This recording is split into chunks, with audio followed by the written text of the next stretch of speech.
Hi. Hey. Hello. Good day. Good evening.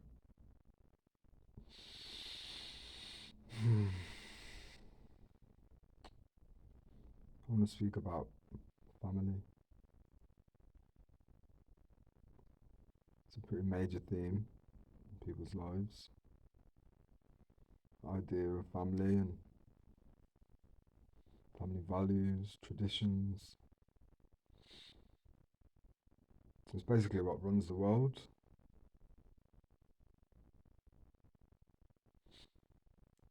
We're entering a time now on this plane of existence where everything's changing. The light of pure truth is rising to the surface because the collective soul, the collective consciousness, the sum total of human is pleading for it. We need truth. The systems that are in place currently wouldn't know truth if it smacked them in the face, and that's the point, isn't it? To highlight the fact that we live in a backwards world. It's all inverted. So, family,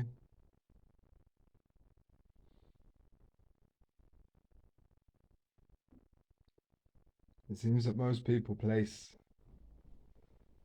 a bigger emphasis on family than anything in this life. Blood is thicker than water, they say. Never quite understood what that means. Because blood might be thicker than water, but can't drink blood. Well,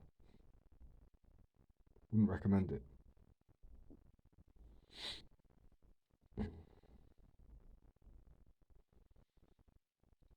I have emancipated myself from the family unit that I was born into. That is, I have moved away energetically from my mother, father, brother, and two sisters, nan, all of the children.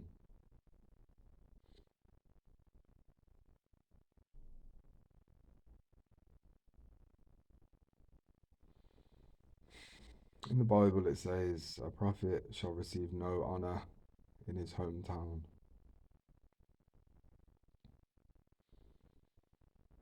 In the past 5 or 6 years of my life, I have intermittently passed through Chelmsley Wood, where I was born. And it's been a fascinating experience. Obviously, where I grew up, the the place where I spent over 30 years specifically, and there and there alone, pretty much.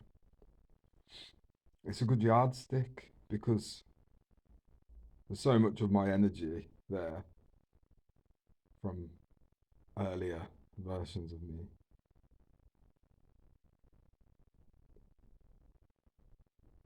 So it's been wonderful to go backwards and forwards, and I think it feels like collecting soul fragments. Every time I've gone back, I'm that much stronger, wiser, braver.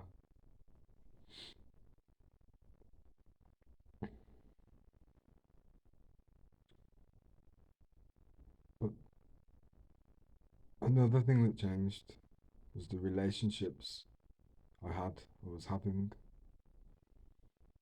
with the members of my family.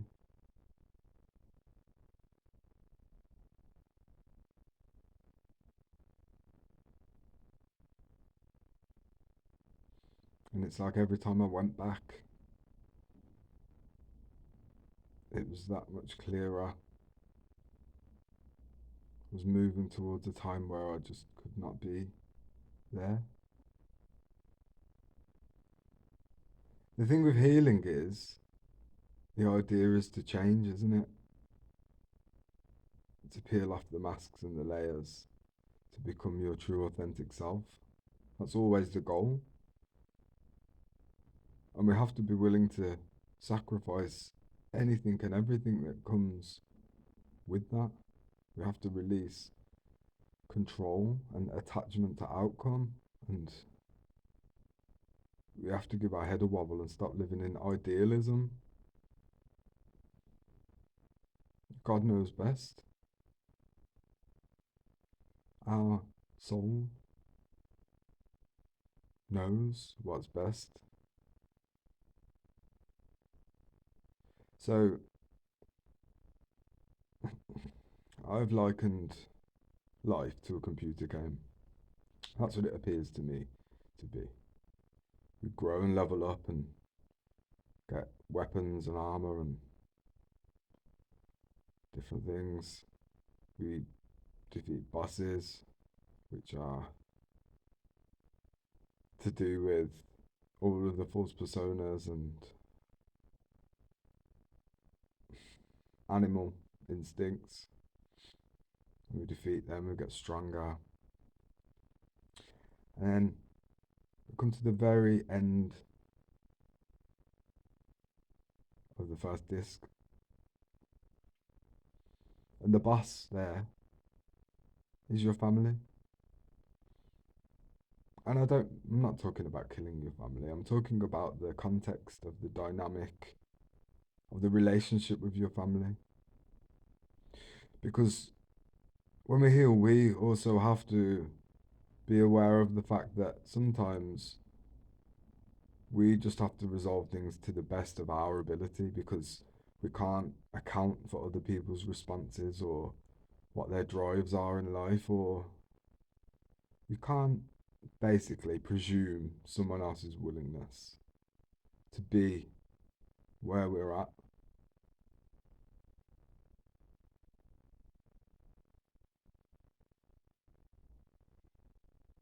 So we grow up in this sick world. We form these superficial circles, bring a false feeling of security, because it almost scratches the itch of that sense of needing to belong somewhere. And let's face it, who wants to be a loner in this life? They're the ones that people laugh and point at. So we cling to superficial agreements.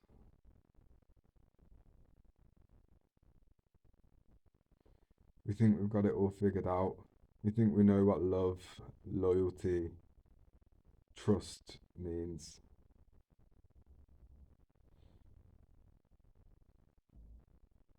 But if you're always around people, how do you know who you are? You can know who you are relative to the first group, and then the difference when you go to the second group for a cup of tea, and then it doesn't matter who the other people are, they're all unique individuals with their own motivating factors in life, their own likes and dislikes, and their own opinions. So the family unit develops like a hive mind projected idealism about reality. So the family is, unless the members of the family are aware, switched on, and self aware, it's basically a cult. Because people wield the power of removing you from their life, like the weapon that it is. Now, if I was to look back on the notes that I've been taking on life, I would find that real love, the stuff that dreams are made of, is wholly unconditional.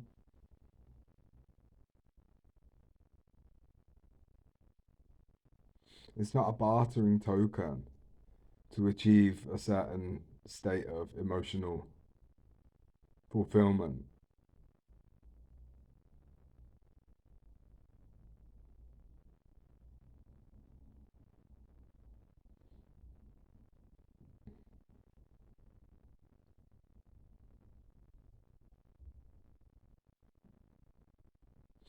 There's a book called Iron John.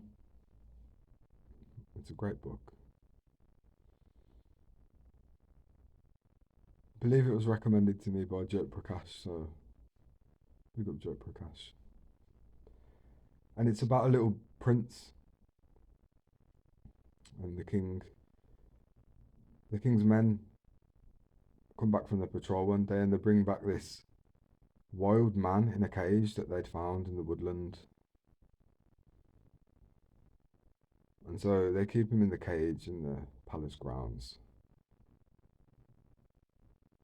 And one day, the prince, Little John, is walking through the palace, bouncing a golden ball.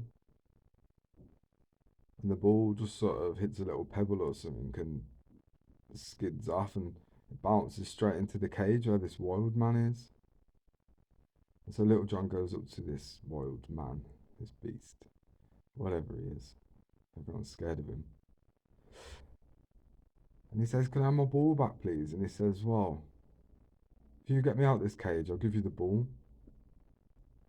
And Little John says, "Well, yeah, but the key is underneath my mom's pillow and she's asleep." And he said, "Well, I'm sure you'll find a way if you want the ball back." So he sneaks upstairs and he quietly manages to just tiptoe into his mom's room and he gets the key and she doesn't stir and he runs back down and he opens the cage and the wild man's set free. And the wild man says, "Thank you. I'm going into the woodland. Would you like to come with me?" And he says, "Oh, I don't know whether I should," but he decides to. And so this wild man picks Little John up and he puts him on his shoulders and they go off into the woodland. And there's more to it than that. I'm not going to tell the whole story. I don't even think I've finished reading the book. But anyway, the point is that's the metaphor is quite clear, isn't it? In order to release in order to become whole and merge the man and the little boy, Little John's parents were the key, or his relationship, their hold over his psyche, their projections of how he should be living compared to what the wild man wants to tell us.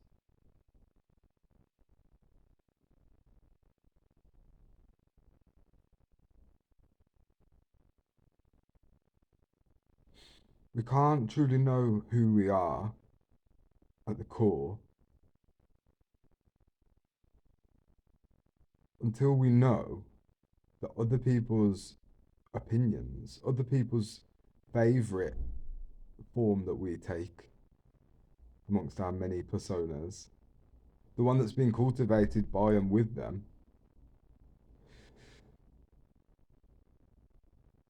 we, the critical voice in our head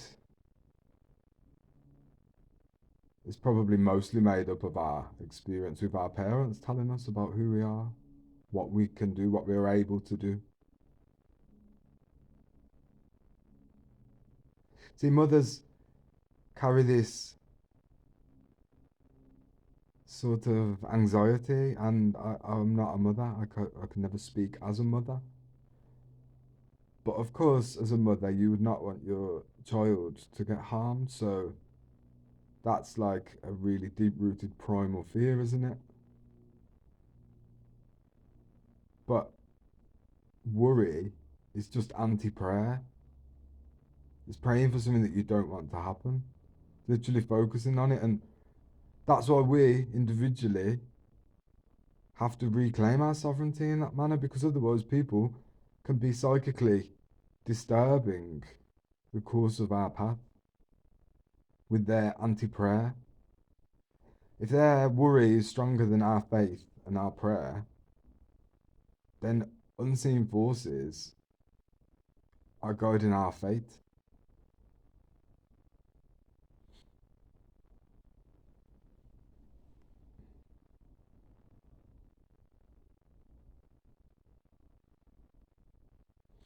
As men,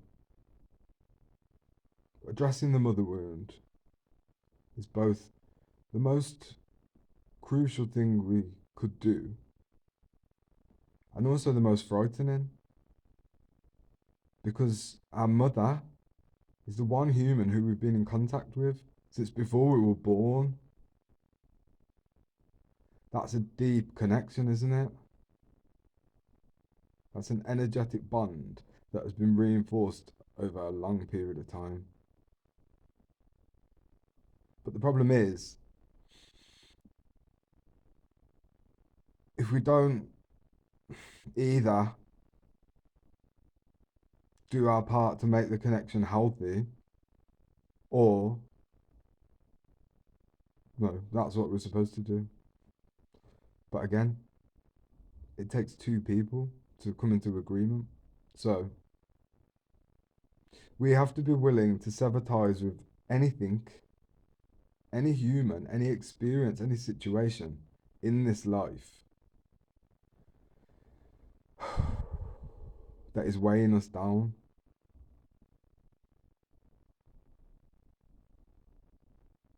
That might seem cold, heartless, and merciless, and it's actually not.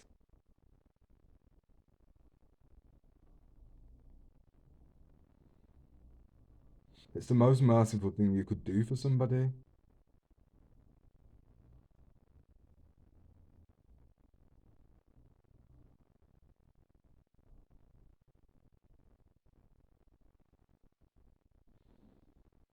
There will never be a moment when I don't love my mum.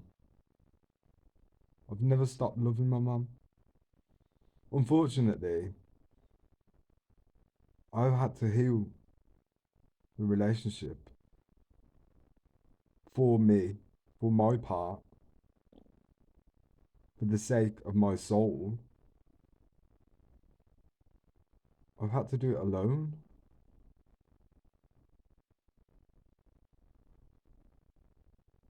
No one in my family understood the journey that I've undertaken, this healing that I talked about, the trauma that I experienced as a child, that we all did. Everyone. We've all experienced trauma. The world is toxic.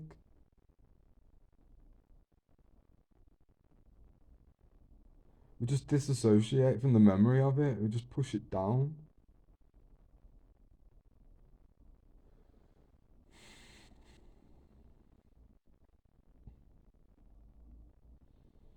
I tried to have a conversation with my mum, which wasn't fair of me. I forced it on her basically, and it was like I tried to force her to engage in a therapy session with me, and it really wasn't fair, you know. But but I had to. There were things that I had to express, and also I was trying to make my mum understand more.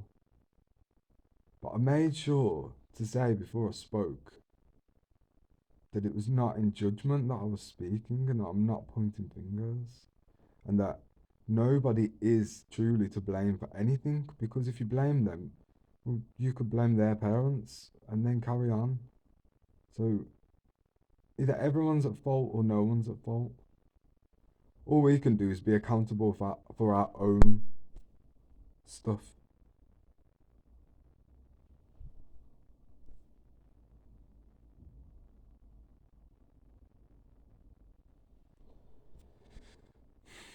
I'm the eldest of four children,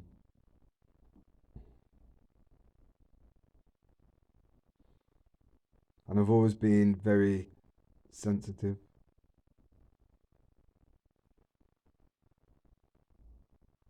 energetically and emotionally. And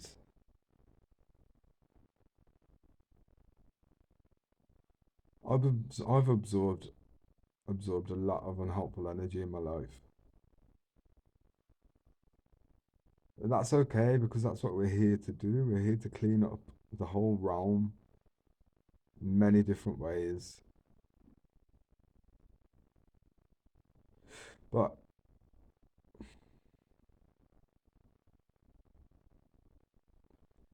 it's really sad to even speak these words, but my mother has never enjoyed life.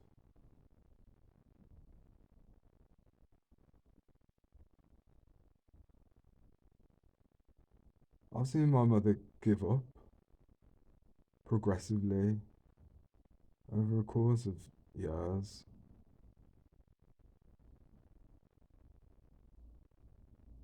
Yeah, there were some really, really horrible things that happened to my mum in her life experience.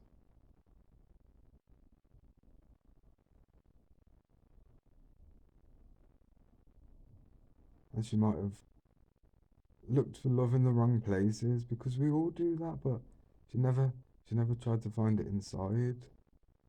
She couldn't see it inside.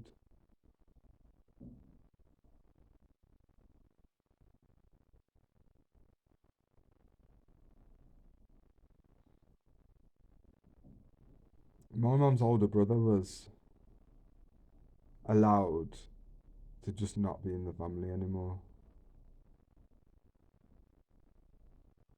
Like if he would have tried to stay in the family after what happened, some something happened, as it does. The something that happened was my nan dying. My nan was the matriarch, the only thing that held anything together.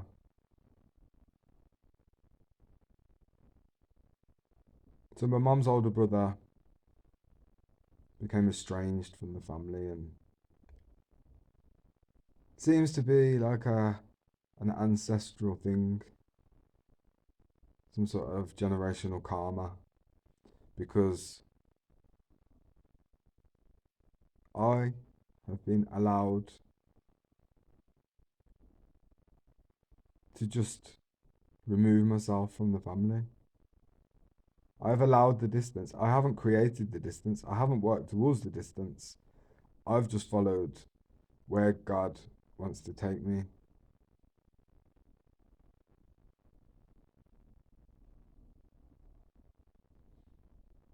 But it's been a bit of a gradual process. At first, the way that I live, certain choices, certain actions that I chose to do or not do that didn't align with who some of my family members thought I should be and what I should be doing.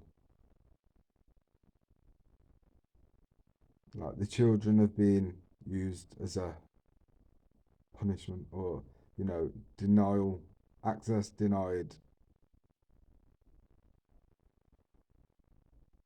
That's been the hardest thing because I don't know what the children are receiving in terms of information about me, and I'm not there to defend myself. And these are children, they don't need poison dripping in their ear. There's enough poison out there. We're supposed to be teaching children about love, but more importantly, we're supposed to be learning from them, and that's the thing. That privilege has been taken away from me currently, or not. It's like I just energetically sense and also know by my family's lack of communication towards me as well that I can't be there. God doesn't want me to be there. A prophet shall receive no honor in his hometown.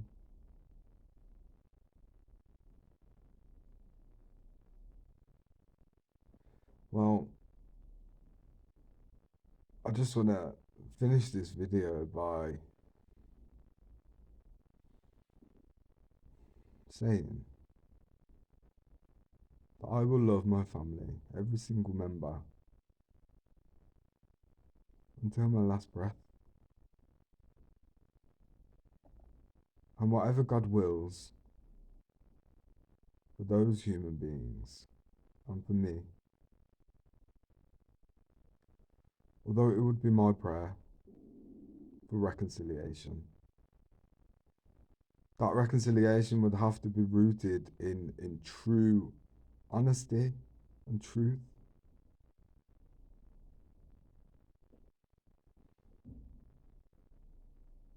Because otherwise, it would just be me battling a cult with a taste for blood. And that is on my business card. I do that, but not for free. I'm joking. It's it's about children, everyone. It's always about children. Just remember that. Blood is thicker than water, but treacle is thicker than blood. And I'm done wading through treacle. I want to swim. Peace.